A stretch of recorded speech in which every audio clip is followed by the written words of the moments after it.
nom du Père et du Fils et du Saint-Esprit. Amen. Enflamme-nous de ta lumière, emplis nos cœurs de ton amour. Affermis toujours de ta force la faiblesse de notre corps. Le Seigneur soit avec vous et avec votre esprit. Évangile de Jésus-Christ selon saint Marc.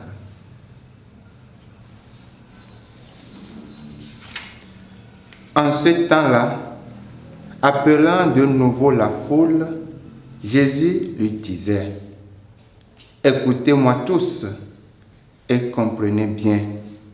Rien de ce qui est extérieur à l'homme et qui entre en lui ne peut le rendre impur. Mais ce qui sort de l'homme, voilà ce qui rend l'homme impur.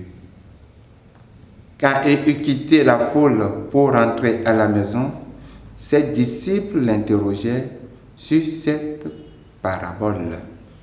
Alors il leur dit: êtes-vous donc sans intelligence, vous aussi? Ne comprenez-vous pas que tout ce qui entre dans l'homme, en venant du dehors, ne peut pas le rendre impur, parce que cela n'entre pas dans son cœur, mais dans son ventre, pour être éliminé. C'est ainsi que Jésus déclarait purs tous les aliments. Il leur dit encore: ce qui sort de l'homme, c'est cela qui le rend impur.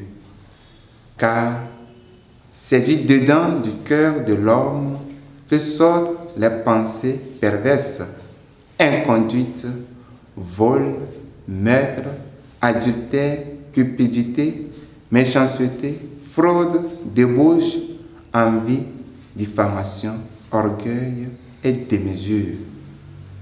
Tout ce mal vient du dedans et rend l'homme impur. Acclamons la parole de Dieu.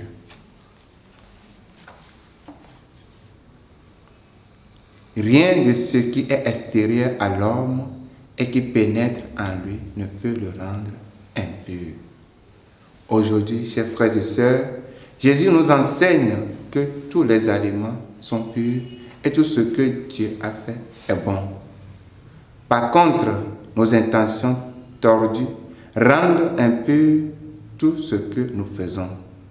C'est dans ce sens que Jésus souligne que rien de ce qui est extérieur à l'homme et qui pénètre en lui ne peut le rendre impur. Mais ce qui sort de l'homme, voilà ce qui rend l'homme impur.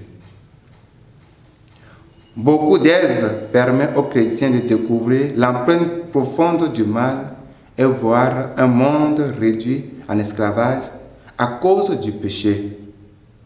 Jésus nous invite à nettoyer toutes les impuretés par le secours de sa grâce d'une part, et d'autre part, étant les collaborateurs de Dieu dans la suite de la création, Jésus attend que nous mettions de l'intensité, de l'ordre, de l'habilité et de la perfection dans le rétablissement du plan créateur de Dieu. L'échec du plan de Dieu vient de notre volonté, car parfois se mêlent la vanité, l'amour-propre, les découragements par manque de foi, l'impatience d'atteindre les résultats attendus.